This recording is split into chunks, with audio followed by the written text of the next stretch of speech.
Bonsoir à tous, ravi de vous retrouver sur Monaco Info et un document ce soir. Le retour de 3 membres du personnel soignant de l'hôpital Princesse Grace, partis prêter main forte en Alsace le mois dernier, dans une zone en forte tension, le Grand Est et une ville surtout, Mulhouse. Jean-Philippe Guérin, Denis Négrel, Nicolas Pucheux ont accepté pour la première fois de témoigner de leur expérience. C'est ce soir sur Monaco Info. Ils seront avec nous dans 3 minutes. Et vous, votre position aujourd'hui face au coronavirus? Avez-vous fait le test de dépistage sérologique? Questions et réactions face à la pandémie dans un instant. Et puis gros plan ce soir, en direction d'un continent durement touché ces dernières semaines, l'Amérique, qui compte aujourd'hui plus de 100 000 morts. Nous irons à New York où nous attend le journaliste et consultant Philippe Corbet. Mais sans plus tarder, voici votre point actu du soir. C'est avec vous Sandrine. Bonsoir à vous. Bonsoir Christophe, bonsoir à tous. Les bénévoles de Fight Monaco sont mobilisés pour les dépistages du Covid-19. Ils ont été sollicités par le gouvernement princier pour effectuer ces tests aux côtés de la Croix-Rouge monégasque. Et vous avez pu le constater, la présidente de Fight Monaco, son Altesse Sérénissime, la princesse Stéphanie, était à leur côté ce mercredi 27 mai. Présent également le ministre des Affaires sociales et de la Santé. Et avant la phase 3 mardi prochain, cette enquête qui s'intéresse à votre ressenti depuis le 4 mai, c'est-à-dire le début du déconfinement, Sandrine. Voici plusieurs éléments de réponse délivrés par des monégasques et des résidents sur le fameux réseau Malizia. Vous êtes nombreux à avoir apprécié une liberté de mouvement dès le 4 mai. Heureux aussi d'avoir retrouvé vos enfants et petits-enfants si vous n'étiez pas confinés avec eux. Vous êtes plusieurs à avoir confié prendre plaisir à marcher au cœur des paysages de l'arrière-pays. Et puis enfin, vous êtes beaucoup à avoir aimé en ce mois de mai pouvoir pratiquer du sport, tennis et golf notamment. Réinventer la vie d'après, Sandrine. C'est le cas également pour le marché de l'art. Oui, après cette période de confinement, les sociétés de vente aux enchères relancent leurs activités. Mais vous l'imaginez, dans le contexte actuel, difficile de réunir le public. Des vacations en ligne sont ainsi proposées. Les lots peuvent ainsi être découverts en toute sécurité. Le numérique constitue ainsi un outil très fiable dans la lutte contre le Covid-19. Et puis une étude passionnante, Sandrine, sur les meilleurs élèves en matière de gestes barrières. Google a annoncé qu'il mettait les données de géolocalisation de ses clients à la disposition des autorités sanitaires des différents pays. Résultat, c'est le Canada, plus précisément le Québec, qui remporte la palme de l'éloignement social. On y respecte scrupuleusement la distanciation, geste barrière essentiel. Et puis nous prendrons d'ailleurs dans un instant la direction de l'Amérique du Nord. Nous irons à New York. Merci à vous, Sandrine. À tout à l'heure, Christophe. Retour d'expérience sur Monaco Info, avec ce soir 3 invités, 3 membres du personnel soignant du centre hospitalier Princesse Grace qui sont avec nous. Je vous salue messieurs, bonsoir à vous. Bonsoir. On va vous présenter. Je commence par Jean-Philippe Guérin, bonsoir à vous. Bonsoir à vous. Effectivement, Jean-Philippe Guérin, médecin anesthésiste réanimateur à l'hôpital Princesse Grace dans le service anesthésie-réanimation. À vos côtés, Denis qui est avec nous, Denis Négrel, bonsoir à vous. Bonsoir, Denis Négrel, je suis infirmier anesthésiste au CHPG également, et donc au bloc opératoire la plupart du temps, quelques missions en réanimation régulièrement. Nicolas Pécheux, bonsoir. Oui, bonsoir, Nicolas Pucheux, donc aide-soignant au centre hospitalier Princesse Grace de Monaco depuis une quinzaine d'années. Je travaille en réanimation avec donc, mes collègues infirmiers et médecins. Et effectivement, je fais partie de cette mission et de cette équipe de volontaires qui a été prêtée main forte à l'hôpital de Mulhouse. Dans ce métier, c'est une mission quelque part, Jean-Philippe Guérin, de partir aider les autres qui en ont un peu plus besoin, puisque notre zone a été, fort heureusement, moins touchée que celle de l'Est de la France tout en haut.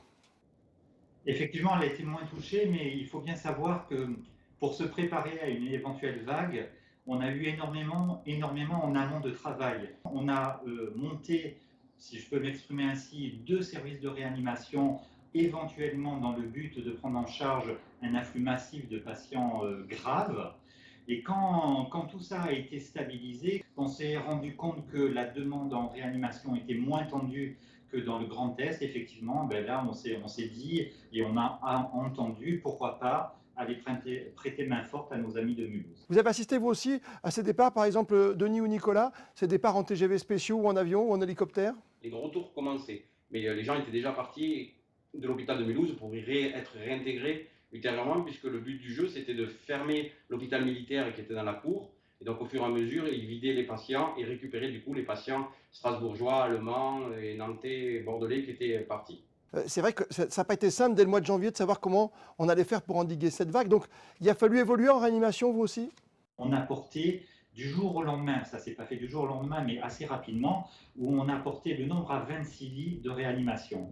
Donc de 8 lits habituels, il nous a fallu environ une semaine à 10 jours pour armer 26 lits de réanimation. Et on aurait pu trouver d'autres solutions annexes si jamais il aurait fallu. L'hôpital de Mulhouse, malheureusement, les réanimations ont été rapidement saturées. Ils ont ouvert d'autres lits de réanimation dans les blocs opératoires et il y a eu l'appui du service de santé des armées qui est venu avec l'EMR, c'est-à-dire l'élément mobile de réanimation, pour proposer 30 lits en plus de réanimation. Donc, Comment on le vit finalement? Ce sont des sourires aussi parce qu'on voit des gens sortir enfin, on voit des lits qu'on peut récupérer. Voilà, cette tension qui diminue un petit peu, on a envie d'accompagner ces gens jusqu'au bout. Oui, ben, effectivement, c'est une vraie délivrance pour les soignants et puis pour les patients, surtout de pouvoir sortir sur ses jambes. Énormément de patients ont passé X semaines, plusieurs semaines en réanimation, puis plusieurs semaines en unité post-réanimatoire afin de pouvoir être sevrés des respirateurs, puis de retrouver leur capacité motrice. Donc c'est tout un travail de rééducation qui a été fait et effectivement quand les patients sortent sur leurs jambes pour retrouver leur famille, c'est un soulagement et voilà, c'est beaucoup d'émotions. Vous avez senti le regard des gens changer sur vous? on était côte à côte toute la journée, hein, aussi bien les infirmiers qui travaillaient 12 heures par jour ou les médecins autant. Donc, si vous voulez, il y a eu une relation qui s'est faite naturellement et très vite. Où il ne faut pas oublier que ces patients, dans cette période Covid, ils ne voyaient plus leur famille physiquement. C'est ça. On a vraiment accompagné ces gens et c'est vraiment noué de belles histoires en plus. Est-ce que des gens de Mulhouse vont venir vous voir après à Monaco? A priori, oui, moi je suis Ouais. en contact, j'ai encore eu des mails hier soir, et ça a créé des liens forcément qui vont rester, qui vont perdurer. Aujourd'hui, on sent qu'il y a des gens qui ont du mal à retrouver finalement leur forme d'antan, leur forme passée. Vous avez suivi cette évolution parce que vous arrivez en bout de course. Est-ce que vous avez vu des gens revenir par exemple en disant ben, je suis sorti mais ça se passe pas très bien? En fait, j'ai pu suivre un patient qui était également soignant à l'hôpital de Mulhouse, qui avait une quarantaine d'années, comme quoi cette maladie touche aussi des jeunes gens, qui a priori étaient en pleine forme, avec très peu d'antécédents. Et après X semaines de réa, plus plusieurs semaines d'unité post-réanimatoire où il était trachéotomisé, il a pu enfin ressortir, mais avec beaucoup de séquelles, notamment des séquelles pulmonaires. Donc son avenir reste incertain, aussi bien à titre personnel, est-ce qu'il va être capable de pouvoir s'occuper de sa famille, de sa petite fille? Est-ce qu'il va être capable de reprendre son travail? Il a une capacité pulmonaire complètement diminuée. Donc il sort indemne, mais peut-être avec une vie qui n'aura rien à voir avec celle qu'il avait connue Bien 2 ou sûr. 3 mois avant. Est-ce que vous avez déjà entrepris des réunions, je l'imagine, avec vos référents ici au CHPG? Est-ce que déjà, par exemple, si on se dit qu'une deuxième vague arrive, est-ce qu'on a des moyens pour encore une fois l'endiguer plus rapidement, même si c'était très bien fait en Principauté de Monaco depuis le début de la crise? Pas plus tard qu'hier soir, au bureau de la CME ici à l'hôpital de Monaco, on a eu un retour d'expérience entre nous, entre médecins de spécialité en anesthésie-réanimation. On va avoir un retour d'expérience avec différents collègues, différentes spécialités. Donc on a appris énormément de choses. Et le retour d'expérience ici sur Monaco, c'est que toutes ces petites choses d'organisation, comment faire mieux avec peu de choses, j'allais dire, et ben, ça a intéressé énormément de monde. Et pour parler maintenant de la seconde vague, elle peut arriver, personne ne le sait, mais en tout cas, on est bien préparé ici. Se laver les mains, faire attention évidemment à chaque fois pour nos aînés, nos enfants, les gens asymptomatiques, se faire tester comme en principauté et surtout respecter ces gestes barrières le plus longtemps possible, même cet été bien sûr. Hein. On a parlé de beaucoup de traitements antiviraux, mais on ne sait pas aujourd'hui. Donc le meilleur traitement, c'est la prévention jusqu'à maintenant. Donc la prévention, c'est comme vous l'avez dit, mesures barrières, faire attention à l'attroupement, le gel hydroalcoolique, se laver les mains. Il n'y a que ça qui marche, il faut le retenir.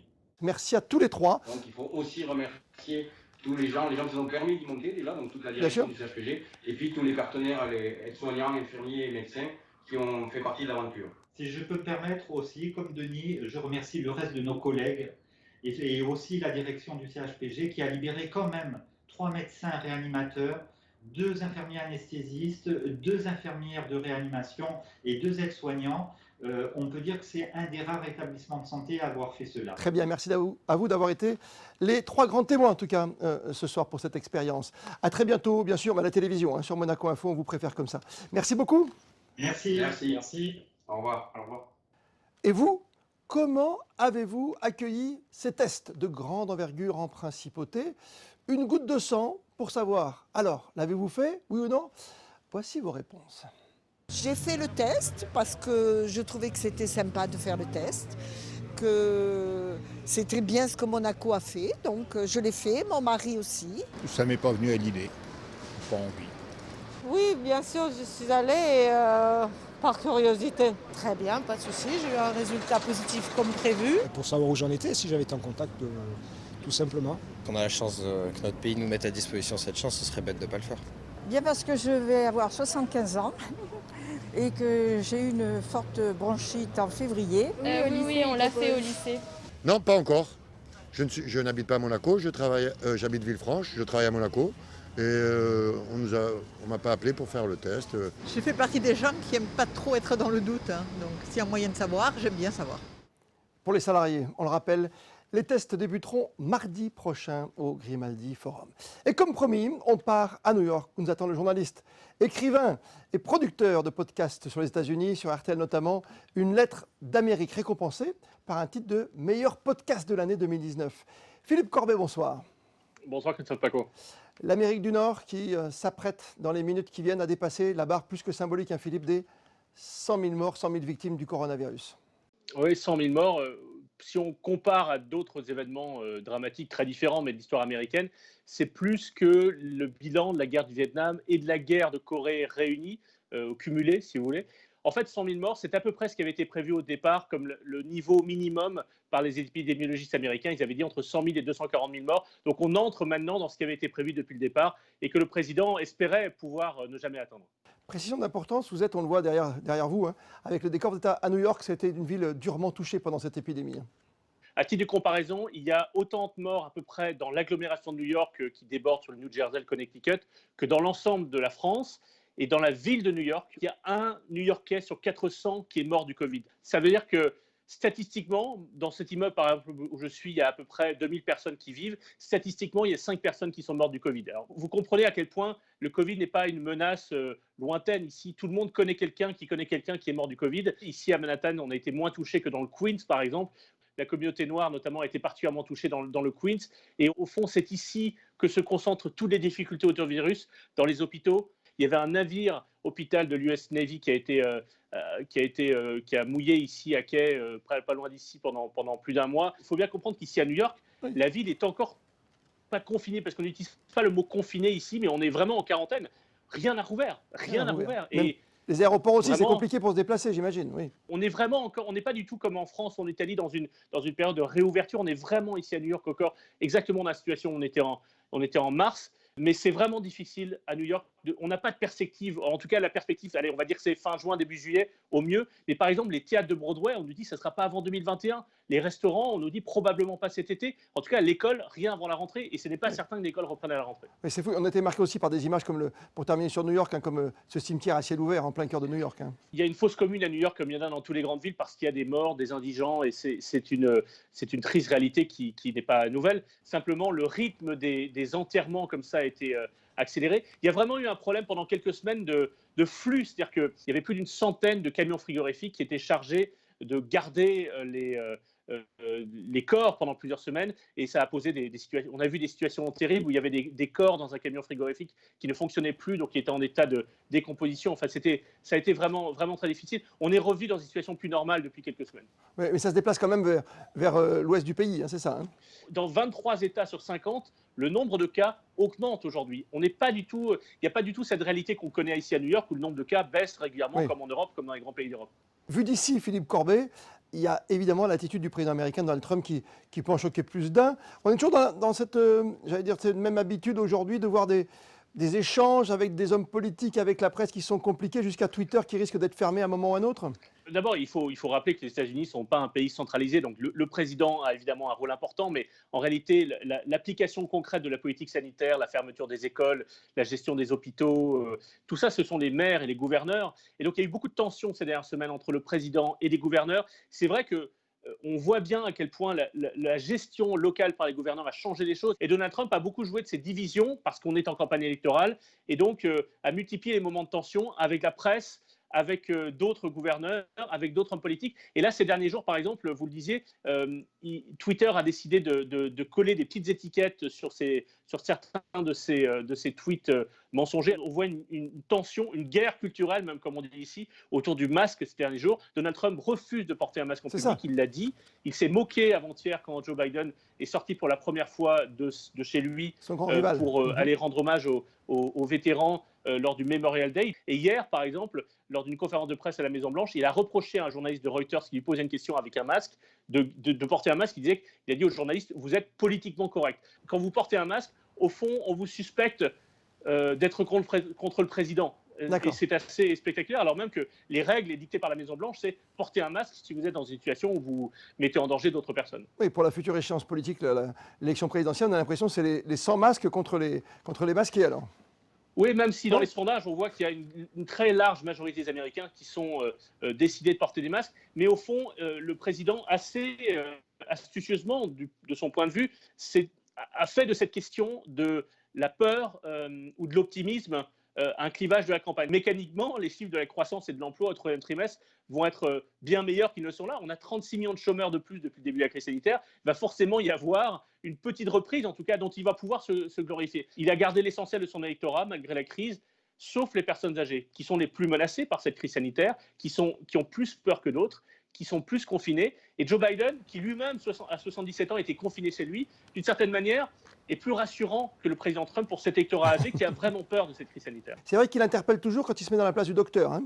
Donald Trump il a dit dans cette crise qu'il était le cheerleader de l'Amérique. Le cheerleader, c'est-à-dire celui qui encourage la pom-pom girl. C'est ça, comme dans les matchs de basket. Et donc, il essaye de montrer la lumière au bout du tunnel. Et donc, quand il dit la chloroquine, c'est pas juste pour agacer la communauté scientifique, c'est aussi parce qu'il essaye de dire aux Américains, il y a peut-être un remède miracle qui marche, pourquoi ne l'essayons-nous pas? Il sait que si les Américains finalement voient l'Amérique en gris, en novembre, il sera battu. Et pendant ce temps-là, la conquête de l'espace reprend ses droits 10 ans après, en gros, aux États-Unis avec SpaceX. Oui, dans quelques heures, la SpaceX, c'est la première navette commerciale de l'histoire, va être lancée. C'est vraiment une nouvelle ère dans l'histoire de la conquête spatiale, parce que c'est la première fois depuis 2011 qu'il y a une navette habitée qui part des États-Unis avec un lanceur américain, une fusée américaine, etc. Et surtout, c'est le premier vol commercial. C'est-à-dire qu'en quelque sorte, SpaceX d'Elon Musk est le sous-traitant de la NASA, va être comme un taxi, oui c'est ça, le taxi de la NASA. En tout cas, c'est vraiment, on ouvre aujourd'hui l'ère du tourisme spatial de façon spectaculaire, et ce sera dans quelques heures à Cap Canaveral, et le président d'ailleurs sera là, Trump sera en Floride. Et sans masque, évidemment. Merci mille fois Philippe Corbet d'avoir été avec nous ce soir sur Monaco Info. Merci Christophe. Au-delà de la pandémie, l'économie mondiale est en danger. Alors, gros plan ce soir sur le monde de l'automobile. Hier, Emmanuel Macron a annoncé une aide de plus de 8 milliards d'euros pour la filière automobile en France. Un secteur qui a enregistré une perte de près de 90% de son chiffre d'affaires. Alexandra Pani, vous êtes allée ce matin à la rencontre de nos concessionnaires.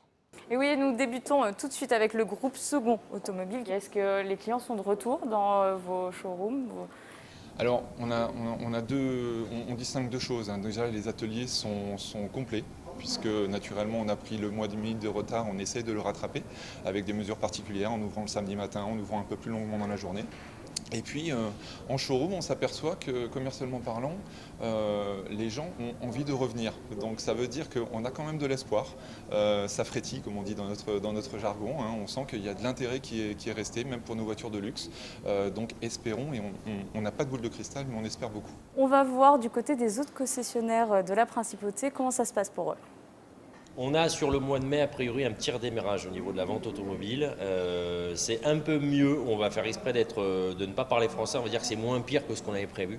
Ça redémarre un peu, mais la seule point d'interrogation qu'on a, c'est est-ce que c'est réellement les clients, est-ce que c'est un redémarrage ou est-ce que c'est simplement un décalage des prises de commande qu'on aurait dû faire en mars, avril et en mai?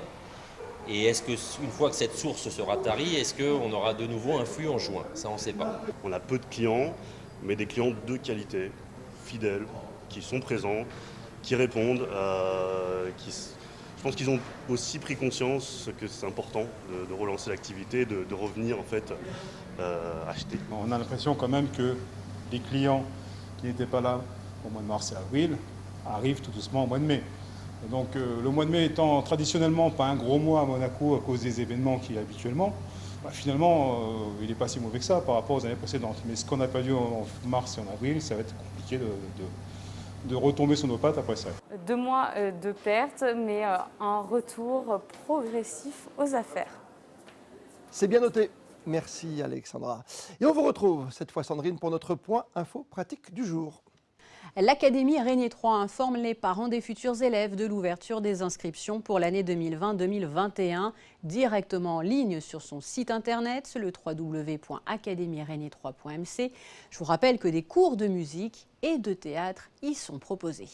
Que pourrons-nous découvrir prochainement sur Monaco Info, Sandrine? De l'opéra sur Monaco Info, Lucia de la Mer Mort, premier épisode demain jeudi à 17h et le deuxième dimanche à 17h aussi. Enfin le jeudi 4 juin, troisième épisode. Sachez que le 31 mai, dimanche, vous pourrez suivre la messe de la Pentecôte sur Monaco Info. Élément à noter dans vos agendas pour le dimanche 31 aussi, dès 19h, la vigie avec cette fois-ci l'ambassadeur de Monaco auprès de l'UNESCO et secrétaire général du comité olympique monégasque, Yvette Lambin-Perty. Et toujours important de rappeler les modalités du dépistage. Jeudi, si votre nom commence par un S, vous êtes attendu à l'espace Léo Ferré. S'il commence par T, U, V ou W, il vous faudra aller au Grimaldi Forum, séance de rattrapage les 29 et 30 mai. Vous l'avez évoqué Christophe, début des tests pour les salariés la semaine prochaine au Grimaldi Forum pour les moins de 5 ans en présence d'un pédiatre dès le 3 juin. Merci Sandrine et merci d'être de plus en plus nombreux, de plus en plus fidèles à nous suivre sur Monaco Info. Continuez encore et toujours à nous envoyer vos photos, vos vidéos sur le réseau Malizia qui fonctionne, vous le savez, 7 jours sur 7, 24 heures sur 24. Relayez-nous vos bons plans, vos initiatives et comme le veut la tradition, voici, sans plus tarder, le meilleur de vos réseaux sociaux à travers le monde, all over the world.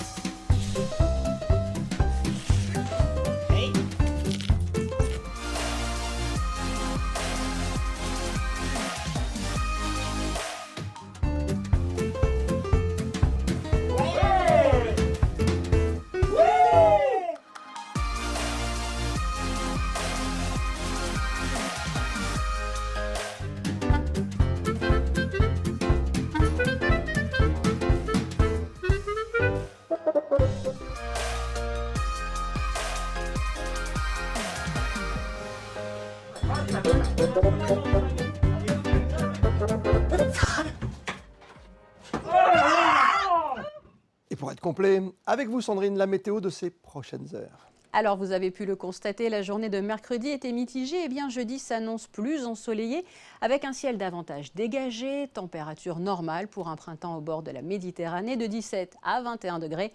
Profitez-en car vendredi et le week-end seront marqués par les orages. Christophe, je sais que vous vous posez la question, quel saint sera à l'honneur jeudi? Eh bien ce seront les Germains. Merci beaucoup Sandrine. Comme chaque soir, on va se quitter avec les instantanés du jour et ce dépistage en masse qui continue et qui nous offre des sourires joliment masqués. Photo signée Manu Vitali. Demain 19h, c'est Émilie Rousseau que vous retrouverez. Pour ma part, je vous dis à lundi, lundi de Pentecôte. Belle fin de soirée à toutes et à tous et surtout, encore et toujours, prenez soin de vous. Plus que jamais, vous êtes bien sur Monaco Info.